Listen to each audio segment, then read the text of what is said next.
Welcome to The Explainer. Today we're taking a fascinating journey into a piece of music that feels exactly like stepping into a warm, cinematic memory. We're talking about The Girl in the Turquoise Fiat. Now this isn't just your average song. It's this beautifully crafted, dreamy piece of retro-modern pop. It somehow takes the sheer, classic elegance of 1950s music and blends it seamlessly with these deeply resonant observations about our lives today. Through these incredibly warm, expressive vocals, the song paints a picture that is just full of wisdom, nostalgia, and this really beautiful, quiet joy. It's honestly a masterful exploration of what we've lost in our modern world, and I am absolutely thrilled to break down these brilliant lyrics with you. Okay, let's dive into this. The song sets its dreamy, retrospective atmosphere instantly. Listen to how it opens. Sometimes I close my eyes and she's still there, waiting beside that little turquoise car on a dusty road at the edge of somewhere wonderful. It's powerful, right? Immediately, we are pulled completely out of our frantic, fast-paced reality and drop straight into an incredibly vivid, almost movie-like scene. The narrator isn't just remembering an old car, she's literally stepping through a portal into a specific, highly textured feeling from the past. So ask yourself a question. Have you ever longed for an era you just can't quite get back to? Because in our modern world where our attention is constantly fractured by digital fatigue and where every single mystery seems to be just a 2-second internet search away, this song speaks directly to that creeping sense of exhaustion we all feel. It taps into a completely universal yearning for a time when the world actually still held on to its mysteries. To really get what this song is doing, we have to look closely at our central figure. Section 1. Meet the Turquoise Fiat, a symbol of freedom. You see, the turquoise Fiat functions as much more than just a cool vintage car. It's a massive symbol of lucky chances, open skies, and totally untethered discovery. Throughout the chorus and the verses, the song uses this car as a vessel for a very specific kind of freedom. When the lyrics describe the girl with sunlight tangled in her hair who didn't know where she was going and somehow didn't care, the Fiat becomes the ultimate symbol of living purely 100% in the moment. It represents an era driven by lucky chances and open skies way before our routes were rigidly calculated for us by GPS. And this brilliantly illustrates something totally unexpected. If we look at the first verse, she actively pushes back against a really common cliché. People tell her she should miss her youth, but she firmly states that's not really true. She explicitly notes what she doesn't miss: the mirror, the dresses, or the boys who watched her passing through. The lyrics deliberately, almost defiantly, reject the superficial, vain, or socially performative elements of being young. She is absolutely not longing for her younger physical self or for any kind of external validation. Which brings us to the central and frankly beautiful paradox of the track, captured perfectly in this chorus lyric. I'd never want to be young again, but I'd love to be her for a day or two.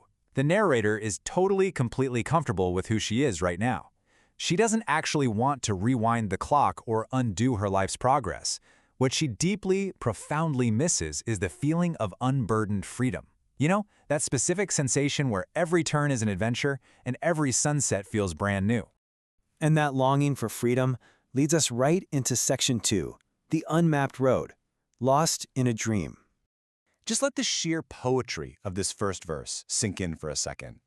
I miss the roads I hadn't traveled, the maps I never owned. I miss arriving somewhere unexpected, with nothing but a dream to guide me home. Wow.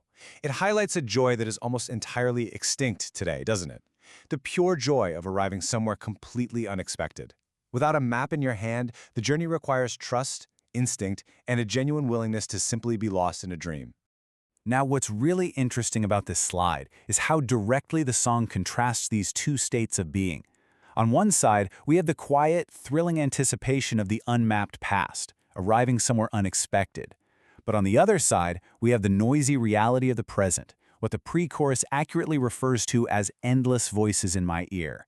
It's a pretty powerful realization that by mapping out every single inch of our world, we've essentially traded our wonder for predictability. That noisy reality brings us to Section 3, Escaping the Digital Age.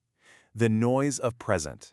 Look at how masterfully the lyrics pit the tangible, physical world against our modern digital existence. The 1950s cinematic past is earthy, it's expansive. We're talking dusty roads, open skies, and quiet doors. But then look at the digital world. It's completely characterized by constant, endless interruptions, phone calls, notifications, and photographs we've all seen a million times before.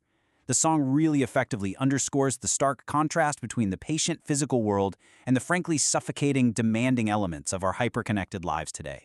This brings us to what might literally be the most hard-hitting lyric in the second verse. No audience, no followers, no need to prove we were in love. Think about your own modern hustle culture burnout for a second. Today it feels like every experience, every meal, and every relationship is just a performance for an invisible digital crowd, right? This song stops us in our tracks and reminds us how incredibly profound it is to live completely without the pressure of being perceived. Back then, they lived inside the moment simply because the moment was enough. And when we're constantly performing for an audience, we lose something vital. Section 4, the death of surprise, losing our sense of awe. So the crucial point is perfectly captured in this highly evocative lyric.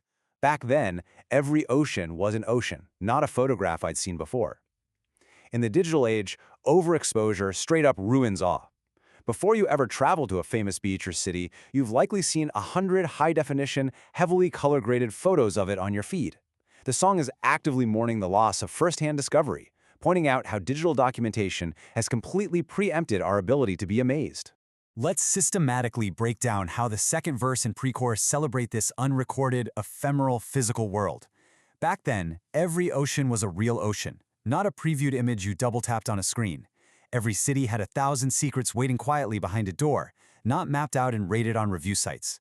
And most beautifully, there were stories nobody else could tell because they happened only once and they happened only there. The sheer exclusivity of an unrecorded moment gives it immense, immeasurable value. The contrast here is incredibly stark. In the past, we lived inside the moment. In the present, the world is reduced to a photograph I'd seen before. Why does this matter so much to us today? Because the heavy cost of constantly documenting our lives through our screens is that we stop actually living inside those moments. We've literally become archivists of our own lives, rather than active participants. But the song doesn't just leave us in despair. It brings us to a beautiful place of understanding. In Section 5, the wisdom of nostalgia, reflecting on the journey. Let's move to this and see how it builds into a really powerful realization in the final chorus. The narrator sings, "The world is faster now, but not necessarily true." This is such a brilliant observation. We so often equate speed, technological advancement, and constant connectivity with progress, or with truth. But the narrator recognizes that a faster world absolutely doesn't mean a more genuine or happy one. The truth she's actually seeking is that quiet joy she found way back on the dusty road. Let's walk through the song's narrative character arc on this timeline, because it's fascinating. In the past, we have the girl with sunlight tangled in her hair, completely blissfully unaware of where she's going. Then, in the present, during the bridge, the narrator sees that memory leaning softly on that hood, literally laughing at a complex future she could never understand, because she's just living right now. And finally, looking toward the future in the final chorus, the narrator reconciles these feelings. She explicitly says, "I wouldn't trade my life today." She accepts and values her current life, but she allows the memory of the turquoise Fiat to serve as a warm, nostalgic escape, a ride through the warm evening blue to keep her grounded. As the song gently comes to a close in the outro, the imagery shifts. The road grows quiet, the daylight starts to fade, and the engine hums somewhere far away. And then we get these final, measured lines. And for a little while, I'm young enough to remember how it felt to be surprised by life again. Through this one memory, she successfully reclaims that lost sense of wonder, even if it's only for a few fleeting moments.